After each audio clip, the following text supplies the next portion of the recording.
esta es la motoneurona. ¿Sí? Motoneurona. ¿Cuáles son las motoneuronas? Las motoneuronas son neuronas motoras. Su principal característica es que siempre conectan no con otra neurona, sino con un músculo. Las motoneuronas son neuronas que conectan directamente con el músculo. Por eso esta es una motoneurona.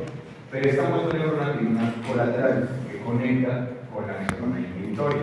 La neurona inhibitoria inhibe a la propia motoneurona. ¿Sí? Entonces, si esta motoneurona se pasa de disparos, va a terminar activando a la inhibitoria y la inhibitoria la va a calmar. Es un, no sé si se acordarán de ese meme de Square, de vamos a calmar. Este es el vamos a calmar, es el Square de las neuronas. ¿Listo? ¿Quedó así más claro? Compliquemos la historia un poquito. ¿Me espera? Ahí es suficiente espera. Dígame, por favor. Los calambres, es una sobreexcitación de esa motoneurona. Más que una sobreexcitación es cuando se activan otro músculo que no es el que se quiere activar. Sí puede pasar una sobrecontracción, pero las sobrecontracciones no generan un calambre como tal. Pueden llegar a generar una contracción tan fuerte del músculo que el músculo simplemente se rompe, lo que se llama un desgarre.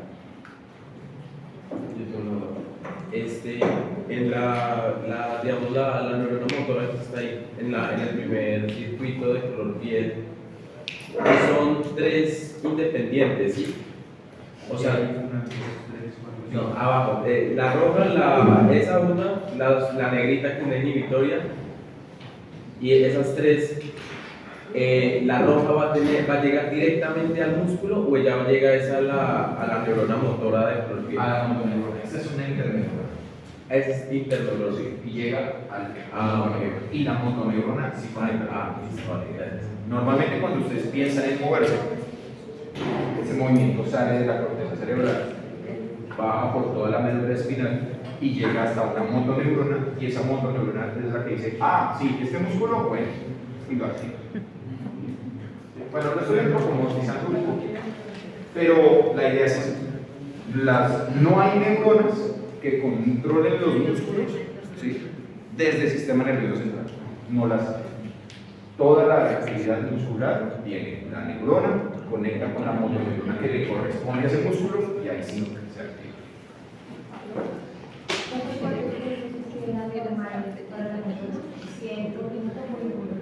Va a depender de la neurona, pero digamos que haciendo un promedio entre 10 y 100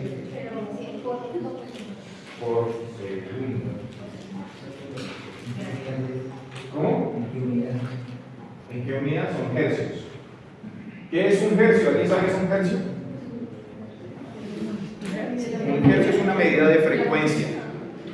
Una medida de frecuencia. ¿Qué es una frecuencia? Una onda, ¿no? No necesariamente. No necesariamente, pero sí. La frecuencia es el número de eventos que ocurren sobre una unidad de tiempo específico. Si vamos a hablar de neuronas, vamos a hablar, por ejemplo, de disparos por segundo, eventos por unidad de tiempo. ¿Vale? Pero también se utiliza frecuencia, se utilizan hercios, por ejemplo, en la radio. Bueno, yo creo que ustedes no escuchan radio. ¿Sí te escuchan radio? Nadie escucha radio porque ustedes son generaciones Spotify. Nosotros los viejitos utilizábamos algo que se llama radio. Y la radio hemos sintonizado una emisora. Y las emisoras venían por números. ¿Sí? Por ejemplo, ¿alguien me recuerda el número de alguna emisora? 7.5. 107.5. Bien, ¿esta es la mega? Sí. La mega, ¿sí? 107.5, pero son 107.5 ¿qué? Megahercios. ¿Alguien recuerda qué significa mega? Ustedes tienen ustedes tienen celulares, claro. Y los celulares tienen capacidad. ¿Sí? Megas son como Ah, bueno, esas son gigas. Pero 1000 gigas, ¿cuántos megas son? No, digo, un giga, ¿cuántos megas son? 1000 megas. ¿Sí? 1000 megas. Y un mega, pero eso son mega ¿qué? Megabits, que es la unidad de cómputo. Pero ¿qué significa mega? Mega significa 1.000.000 de bits. Gigas son 1.000 millones de bits. Megahercios serían millones de hercios. 107.5 es una emisora que envía una frecuencia de ondas de 107.5 millones de ondas por segundo. ¿Vale? Y me salí del tema. Ahora sí, complicando la historia. Ustedes van por la casa son más extraños. y pisan un Lego. Pisan un Lego. Y esto va a activar el sistema sensorial de dolor. Y esto se va a disparar y va a subir por esta neurona. ¿De qué tipo es esta neurona?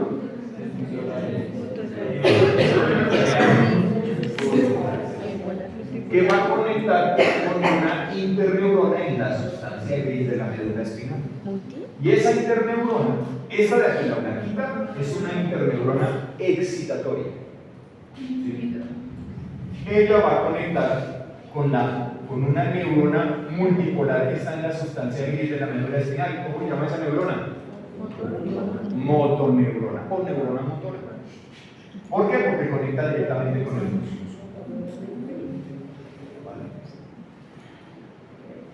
Esta neurona conecta con el músculo y lo va a hacer contraer. Y si este músculo se contrae, pues la pierna se levanta. Pero al mismo tiempo, este músculo, habíamos dicho que este músculo no se puede contraer. Para poder evitar eso, la neurona blanca va a conectar con otra interneurona, pero esta vez inhibitoria. Esta interneurona inhibitoria se excita, dispara y llega hasta la motoneurona del músculo extensor. Entonces lo inhibe y así este músculo no se va a contraer y la pierna no se va a estirar, se va a mantener contraída. ¿Hasta aquí me siguen? Sí. Listo. Pero no sé si recuerdan del chiste de un pollito que levantó una patita, levantó la otra y ¿qué le pasó? Se cayó. ¿Por qué se cae? Porque necesitamos que la otra pierna esté quieta. La misma interneurona blanca conecta con la motoneurona del músculo extensor de la pierna contraria para poder mantenerla levantada. ¿Sí? En ese momento, ustedes tienen que sostener todo su peso en una sola pierna para poder levantar y alejar la pierna del dolor. Y aquí está. Pero no quieren un calambre. Entonces, la misma inhibitoria conecta con la motoneurona contraria del músculo contrario para que el flexor de esta pierna no se vaya a contraer. Todo esto pasa en milésimas de segundo. Las líneas punteadas son la vía inhibitoria, ¿cierto? Todo eso en milésimas de segundo. Para que esto ocurra en milésimas de segundo, esa información no puede ser procesada por el cerebro. Sería demasiado lento enviar esa información hasta el cerebro, que lo procese, sienta el dolor, decida que tiene que levantar la patilla y decida que no tiene que levantar la otra. ¿Sí? Es demasiado tiempo, eso demoraría por lo menos un par de segundos. Y esto es fallado, ¿no? El ego les va a llegar hasta la rodilla. Entonces, este procesamiento de información se da aquí, en la médula espinal. ¿Sí? Aquí todo es muy rápido. Eso sí, además de todo eso, esa información de las interneuronas ahora sí guiada hacia el sistema, hacia el cerebro, porque ustedes tienen que sentir el dolor y tienen que sentir que hicieron esa posesión. Es más, esta sensación es tan fuerte que incluso ustedes creen que ustedes tomaron la decisión de hacer eso. Pero no fueron ustedes los que tomaron la decisión, esa decisión es como solito. Los dos están sucediendo al mismo tiempo, pero va a pasar primero eso, porque hay menos distancia, que hasta que llegue a su índice proceso en el cerebro. Hasta aquí le comí mucho el tema al otro profe.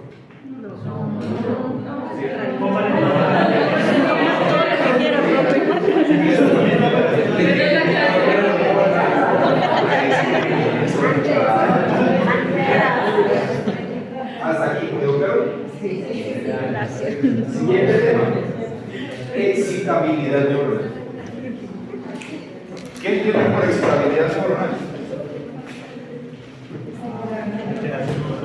¿Cómo? Alteración. Pero la inhibición también. La excitación es una neurona sensible, que se active, que funcione. Excitabilidad neuronal. La excitabilidad como tal se puede definir como la capacidad de una célula para responder a un estímulo, sea el estímulo que sea.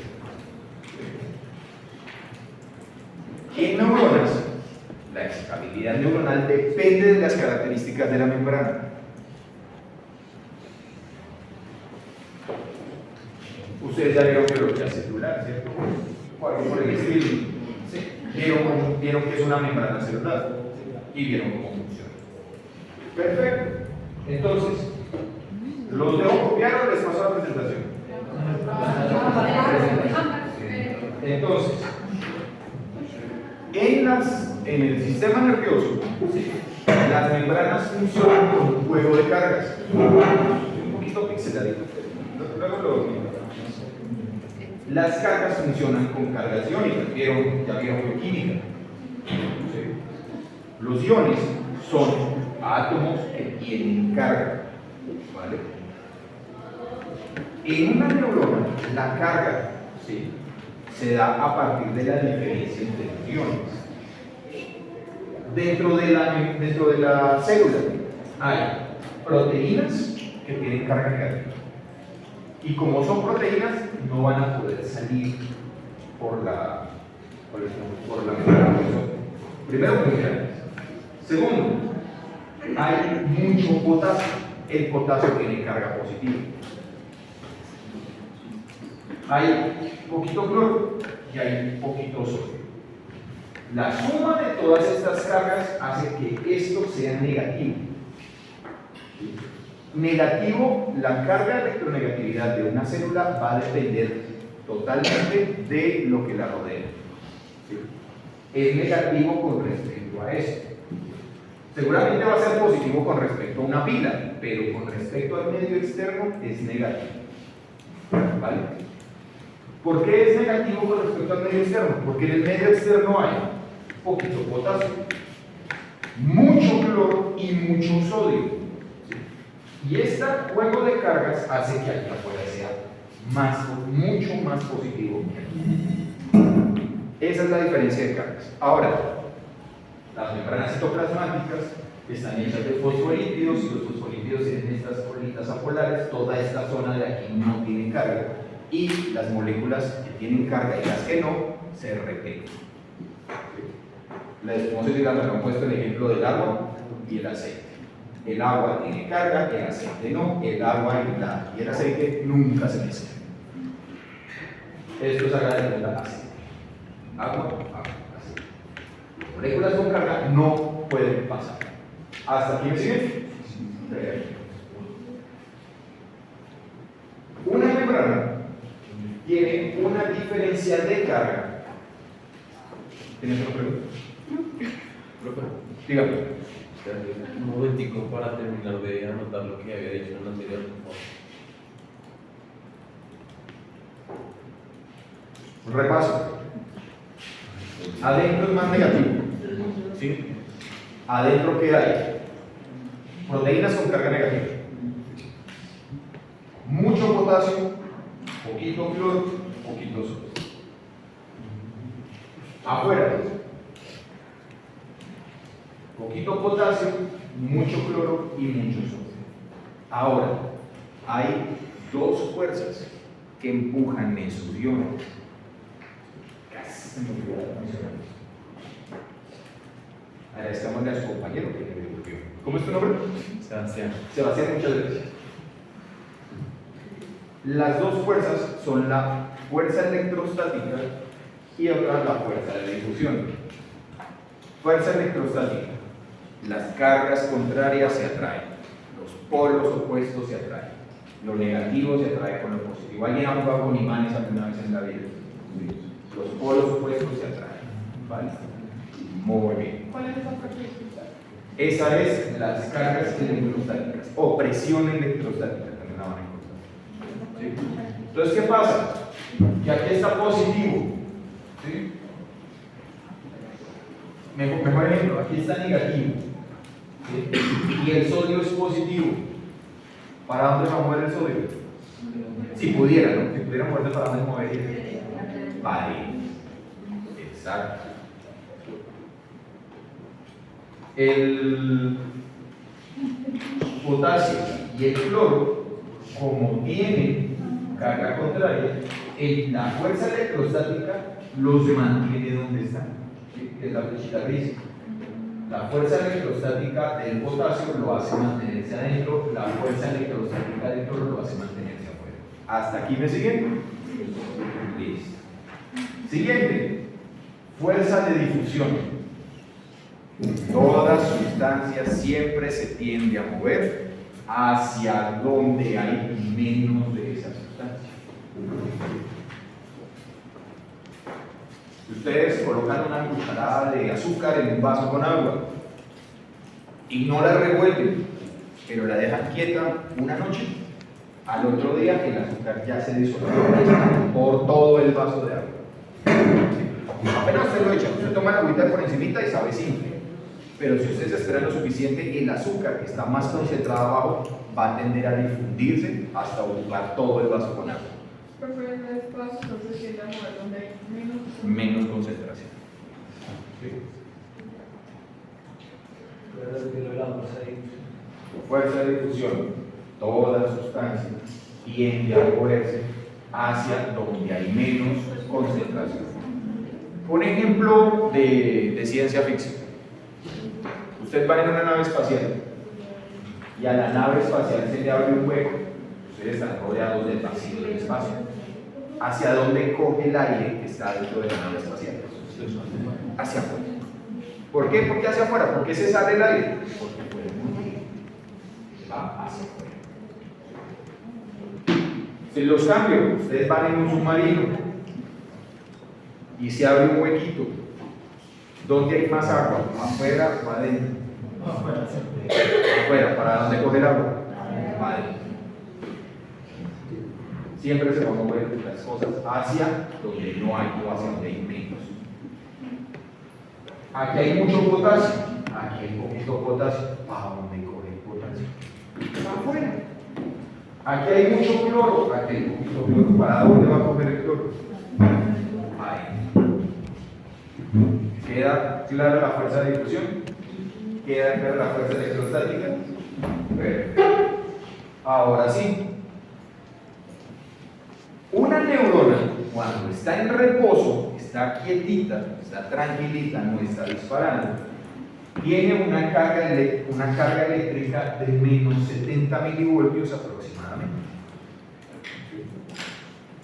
Es ese juego de que haya poquito sodio adentro y mucho potasio, afuera mucho sodio y poquito potasio, ese juego de iones la mantiene en menos 70. Pero para lograr eso se necesita una máquina que lo logre. Esa máquina es una enzima, es un canal transportador que se llama la bomba sodio-potasio. Supongo que habrán escuchado hablar anteriormente de la bomba sodio-potasio. ¿Qué hace la bomba sodio-potasio? Saca sodio, mete potasio. Para eso necesitan energía, los gastan. ¿Qué hace la bomba sodio-potasio? Saca sodio, mete potasio. ¿Sí? ¿Todos? Perfecto. La bomba sodio-potasio Funciona sacando 3 de sodio y metiendo 2 de potasio. Y para eso gasta ATP. Otra vez. Saca 3 de sodio y mete 2 de potasio. ¿Con esta animación queda un poquito más claro? Listo. Si el tema no quedó suficientemente claro, les traigo un meme. ¿Sí? ¿Suficientemente claro? Ahora, ¿qué es una despolarización? Está haciendo extraña Una en biología. despolarización. Bueno. La neurona cuando está en Chacho, es como menos volver a 70, vivir al monte. pues tiene una carga eléctrica. Entonces podemos decir que la neurona está polarizada. La despolarización es cuando la neurona pierde esa carga eléctrica. Y esa pérdida de la carga eléctrica es lo que nosotros conocemos como un disparo neuronal. Si la neurona sube por encima de los 1070, va a depender de cada neurona, pero normalmente ese punto de inflexión está como en los menos 60, menos 50 y algo. ¿Sí? Y se sube de eso, se abren canales de sodio. Los canales de sodio son proteínas que atraviesan toda la membrana y que funcionan literalmente como un túnel para poder que pase el sodio. Se abre el canal de sodio. ¿Sí? Hay mucho sodio afuera y poquito sodio adentro. ¿Para dónde coge el sodio? Para adentro. ¿Sí? El sodio es positivo y afuera es positivo y adentro es negativo. ¿Para dónde coge el sodio? Las dos fuerzas que empujan hacia adentro. Eso hace que la cantidad de sodio que entra sea masiva. ¿Sí? Entra tanto sodio que cada uno de estos átomos pues colabora con una carguita positiva. ¿Sí? ¿Cuánta positividad puede cargar? Una. Pero entra tanto sodio que positiviza la parte interna de la neurona. La despolariza y hace que pierda la carga. A este punto estamos en 0 milivoltios. Dígame. Voy a volver a explicar eso de la despolarización, que la verdad no entendí. Perfecto. Quedamos, me seguiste hasta donde la neurona estaba polarizada. ¿Sí? Sí. La neurona tiene carga de menos 70 milivoltios. Está polarizada. Algo pasa que hace que la neurona pierda esa polaridad. Entonces, de menos 70 se sube a menos 69, menos 68, menos 60, digamos. Ahí en ese momento, estos canales de sodio se abren. Y si se abre, pues hay una compuerta y todo el sodio está intentando meterse a todo momento y le abren la compuerta en ese momento. Se dispara. Y entra tanto sodio, tanto sodio, que incluso con sus mínimas cargas de sodio es capaz de positivizar la parte interna de la neurona, haciéndole perder su polaridad.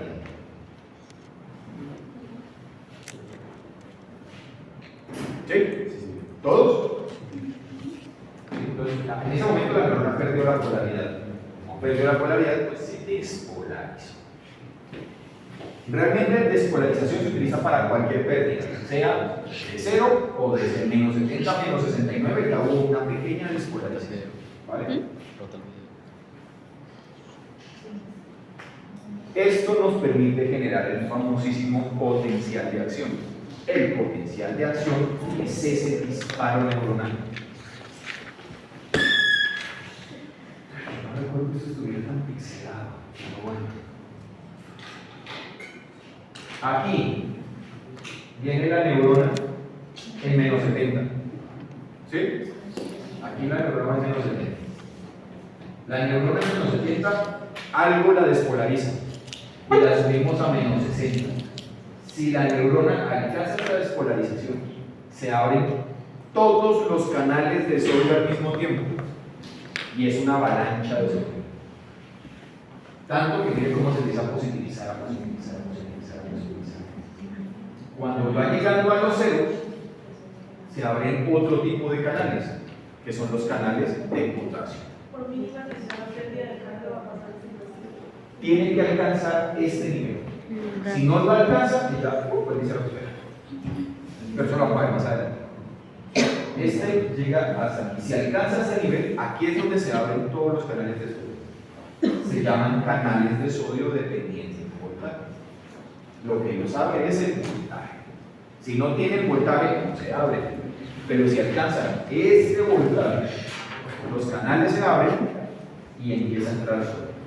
Y luego, cuando vamos llegando a los 0 milivoltios, hay canales de potasio dependientes de voltaje. Ellos no responden al menos 60, responden al 0. Si alcanza el 0, los canales de potasio se abren. ¿Sí? ¿Para dónde coge el potasio?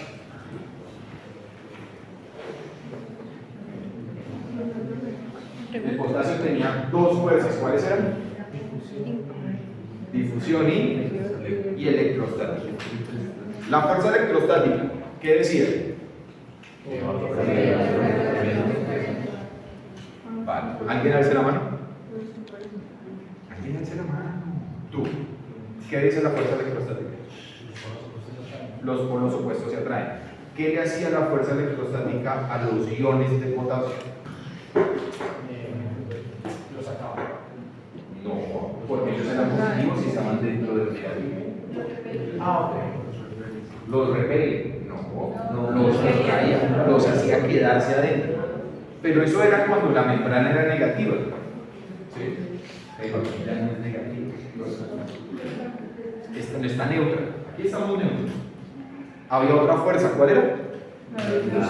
La de difusión. La fuerza de difusión, ¿qué dice? Ah, la en la mano. Adentro hay mucho potasio y afuera hay poquito. ¿Para dónde coge el potasio? Para afuera. Exacto. ¿Sí? Y ya no tiene fuerza electrostática que lo contenga. Entonces empieza a salir potasio.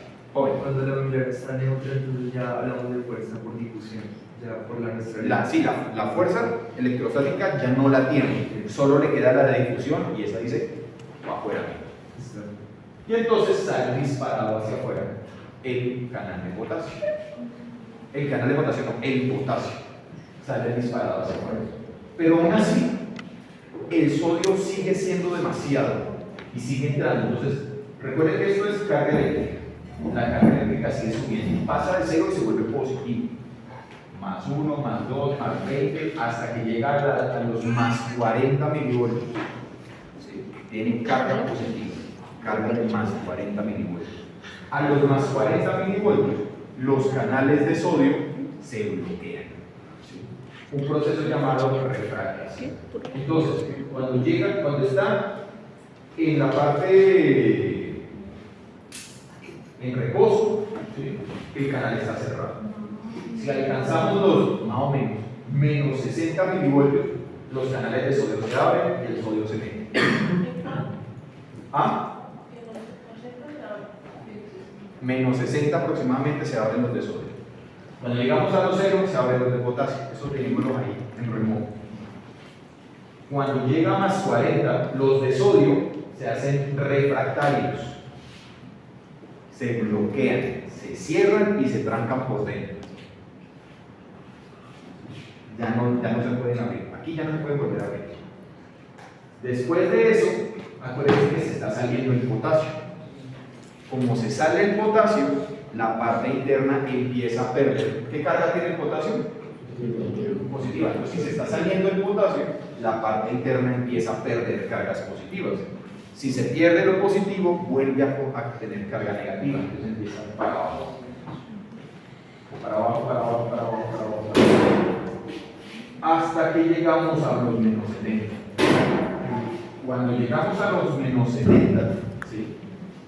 Los de sodio se reactivan. No se abren, se reactivan. ¿Sí? O sea, ya se pueden volver a abrir. ¿No se van a abrir? Porque ellos solo se abren a menos 70. Aquí estamos a menos 70 ya.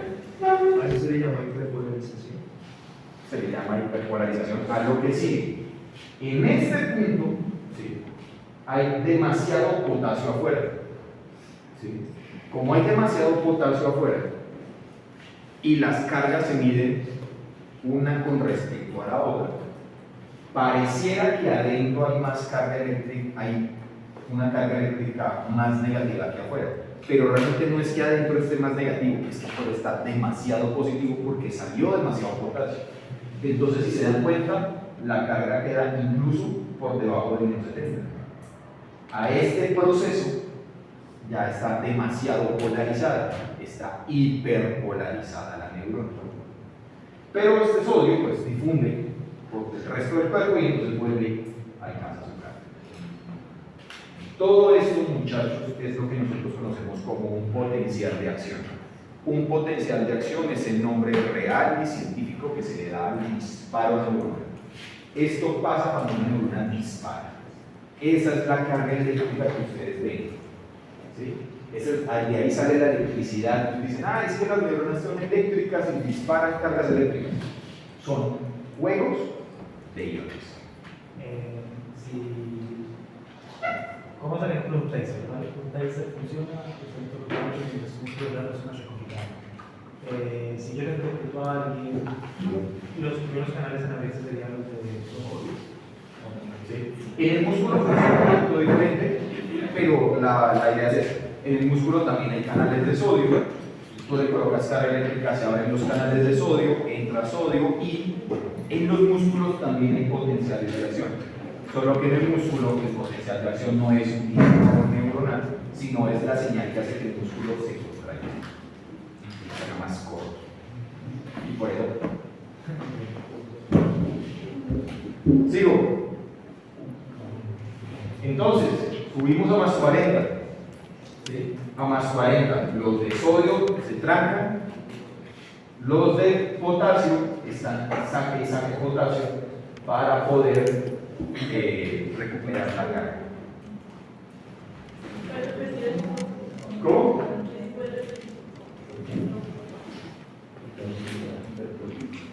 A más 40 se congelan los de sodio, los de potasio están sacando el potasio para poder recuperar la carga.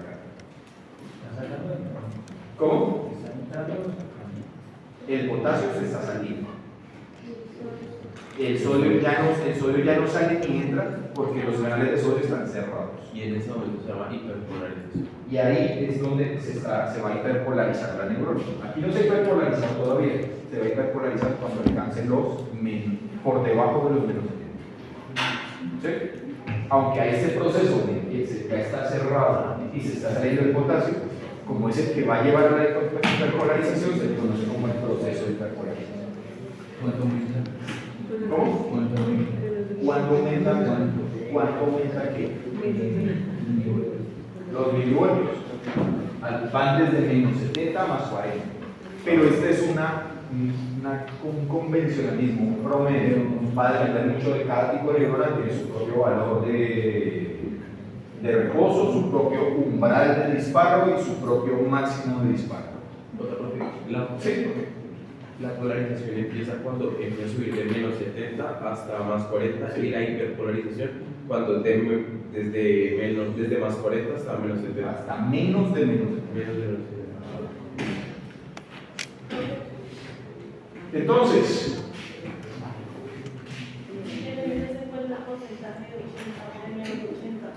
puedes hablar un poquito más fuerte. En ese encuentro es el porcentaje de menos 5 potencial de neuronales de fondo.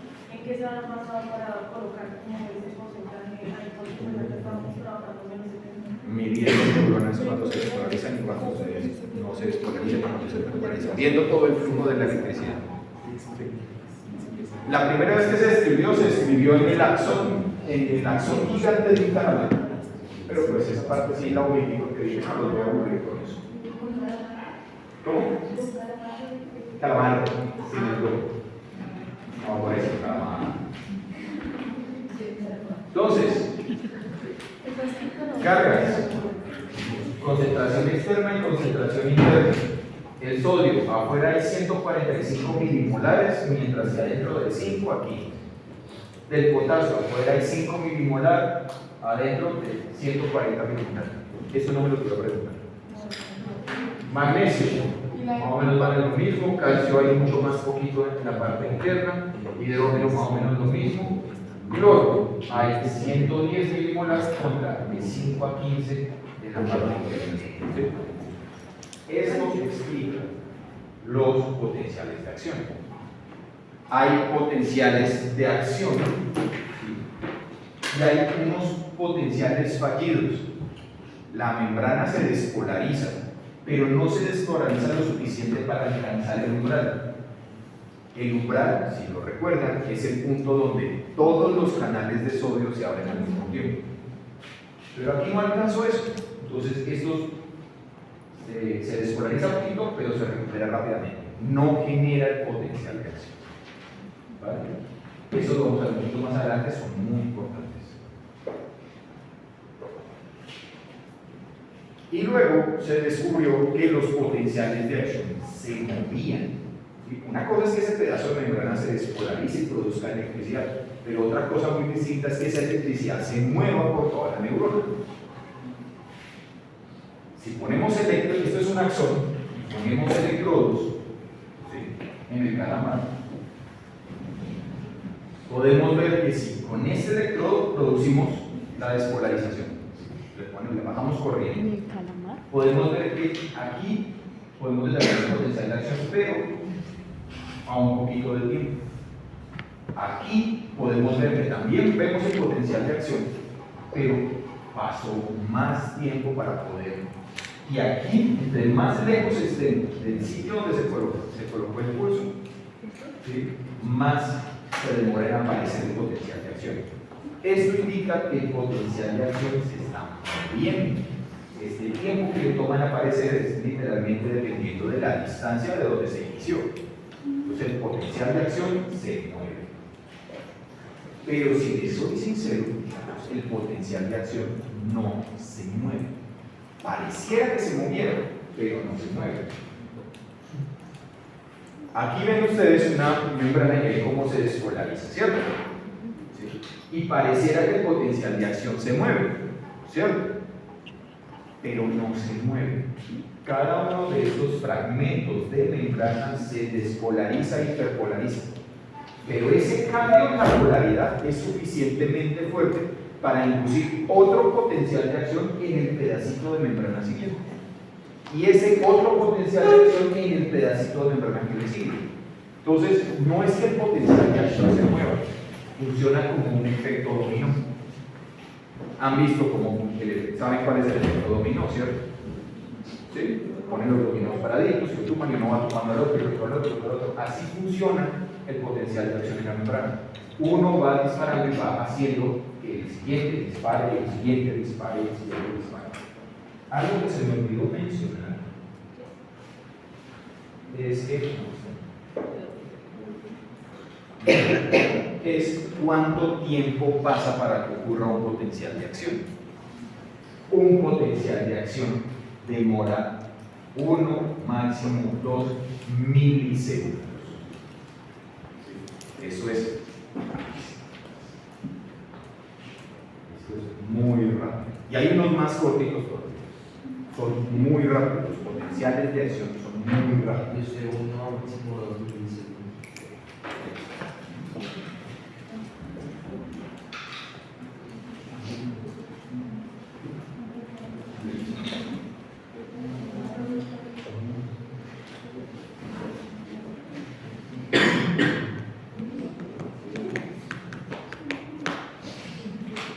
Existe algo llamado propiedades del cable. Las propiedades del cable es esto de que por un cable eléctrico, ustedes mandan electricidad, entre más distancia tenga que recorrer la electricidad en ese cable, se va a ir perdiendo la carga, se va haciendo más débil. Por eso utilizamos cuerdas de alta tensión para enviar electricidad a muy lejos, porque a una tensión es a la que se envía y otra muy diferente, más bajita a la que llega. Entonces, el axón tiene propiedades del cable, pero esas propiedades del cable solo se pueden observar con los potenciales fallidos, es decir, los potenciales que no alcanzan el umbral de membrana. Si nosotros ponemos un potencial débil, uno que no alcance los menos 60 milivoltios que habíamos dicho, ese potencial también se mueve, pero ese no se mueve por efecto dominó. Este se mueve por propiedades del cable. Es decir, se va a mover, pero entre más distancia recorra, más pequeñito se va a hacer el potencial de acción. Esa parte queda clara. Esto es muy importante para la conducción eléctrica, en especial para la conducción eléctrica de las axones mielinizados. Solo un ejemplo de esta podría ser cuando nos realizamos precisamente ayer me pasó que estaba en mi cuarto y entró alguien y de una vez me asusté. Entonces, ahí podría haber un discurso que llegó muy fuerte, pero al mismo tiempo se reguló. No. Tranquilo que te pasó con un susto. ¿Sí? Pero esto, aquí estamos hablando hasta ahorita de pulsos, de cómo viaja la información. ¿Sí? En este caso que tú estás hablando, ya estamos hablando del procesamiento de la información. Y eso requiere miles de pulsos. Y bastante tiempo y muchas neuronas al mismo tiempo procesando diferentes aspectos de la información. Aquí vamos. Tú me estás hablando de Photoshop y yo te estoy hablando del bit, del 0 y el 1. ¿Sí me debes explicar con ese ejemplo? Perfecto. ¿Se acuerdan que les había hablado yo de los potenciales fallidos? Esos se alcanzan el umbral de membrana. Esos también se mueven. Pero esos no se mueven por el efecto dominó. Estos se mueven por propiedades del cable. ¿Qué dice la propiedad del cable? La carga eléctrica se va a mover por el cable, pero conforme más distancia recorra, más débil se hace. ¿Sí? ¿Puedes repetir eso? ¿No? Lo del cable es que no entendí bien. El potencial de acción fallido. El potencial de acción fallido también se mueve por el axón. ¿Sí? Pero no se mueve como el potencial de acción, no se mueve por el efecto dominó, no se mueve de esa manera. Tiene que utilizar otro mecanismo para moverse. Ese mecanismo se llama propiedad del cable. Los cables tienen una propiedad y es que cuando transportan cargas eléctricas, esa carga eléctrica va a disminuir conforme alcance, conforme más viaje. Entre más distancia recorra, más se debilita esa carga eléctrica. ¿Sí?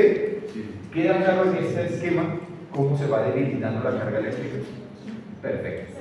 ¿Cómo es tu nombre? Sofía. Cuéntame, Sofía. ¿Cómo? Un ejemplo. Yo aquí doy un pulso pequeñito que no alcance a explorar esa persona. ¿Cómo? En algunas situaciones específicas. El ejemplo te lo puedo dar aquí. ¿Sí? Listo. Acá. ¿Esta parte acá ya quedó clara? ¿Sí? En axones mielinizados, el axón tiene una vaina de mielina, ¿cierto? La vaina de mielina forra el axón, por tanto el axón no va a poder hacer intercambio de iones. En esa parte de la membrana ya no va a poder decir saque sodio, meta potasio, aquí no, porque está literalmente forrado. ¿Qué hacemos? Aquí se produce el potencial de acción, viaja por efecto dominó, digamos. ¿Sí? Llega hasta aquí y aquí hasta ahí le llega. Aquí no va a poder hacer intercambio de iones, no va a poder hacerse potenciales de acción en esta parte de la membrana. ¿Qué hace? Empieza a viajar por propiedades del cable. Pero se empieza a hacer débil, hasta que llega aquí. Aquí, ¿sí? Es muy débil, pero aquí ya hay membrana libre en el. Se me olvidó. En el nódulo de Ravier. En el nódulo de Ravier, ¿sí? Aquí ya hay membrana, aquí ya puede hacerse otra vez un potencial de acción. Y aquí la carga eléctrica no se ha perdido lo suficiente. Aquí la carga eléctrica, digamos que estamos en menos 50. Sigue siendo por encima de menos 60. Entonces se abren todos los canales de sodio y aquí vuelve y se forma otro potencial de acción y recupera los más 40 de voltaje. Y y ya puede volver a meterse debajo de la vaina de mielina y volver a utilizar las propiedades del cable para llegar al dominó. El efecto dominó es muy lento, pero la propiedad del cable es más rápida. Por eso los axones mielinizados llevan información más rápida. Van a encontrar en la literatura que a ese efecto que van apareciendo como impulso eléctrico le llaman el efecto saltatorio del potencial de acción. Pero si se dan cuenta, la carga eléctrica no está saltando. Si podemos hacer una semejanza, va buceando por dentro del axón. Pero se le va a seguir diciendo saltatorio porque nadie va a cambiar el convencionalismo. Entonces, la acción está aquí, desaparece, aparece de nuevo aquí, desaparece, aparece aquí, y eso hace que viaje más rápido. ¿Vale? Me pedían un ejemplo práctico. ¿Sí? El ejemplo práctico es pisar un Lego, se produce el potencial, pero eso tiene que viajar rápido. Ese axón de esa neurona sensorial unipolar está mielinizado. Entonces por ahí va el impulso, llega más rápido hasta la médula espinal, se produce la sinapsis, llega más rápido ahora por la motoneurona que también está mielinizada y se levanta. ¿Queda claro? ¿Con ese ejemplo queda un poquito más claro? ¿Queda claro para todos?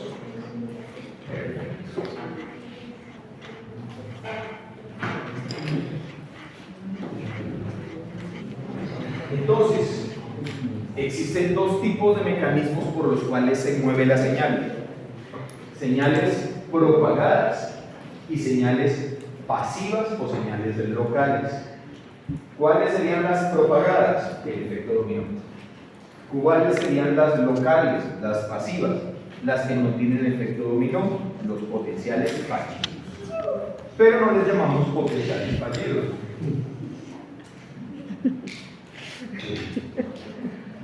Le llamamos potenciales, señales pasivas o señales locales. Hay de dos tipos. Tienen de dos sabores. Los potenciales de receptor y los potenciales sinápticos. Estos fallidos, estas señales pasivas, pueden ser dadas por una señal de receptor, es decir, un receptor sensorial, como cuando ustedes tocan algo. Si ustedes tocan algo, y ustedes lo sienten, pero para poder que ustedes lo sientan, se tuvieron que haber producido potenciales de acción. Pero a ustedes les ha pasado alguna vez que de pronto están con el celular y ustedes sienten que no tocaron el celular, pero igual se activó. ¿Les ha pasado? Uno dice, ay, le voy a dar el me gusta, pero dice, no, mejor no se lo doy. Pero le aparece el me gusta. A esa foto de hace 3 años. Entonces, pasado, ¿no? Entonces, ¿por qué pasó? Sí tocaron el celular, pero ustedes no lo sintieron. Porque la presión que se ejerció en ese momento no fue suficiente para producir un potencial de acción. Sí lo tocaron, pero no se alcanzó, no fue lo suficiente para que se generaran potenciales de acción. Se generaron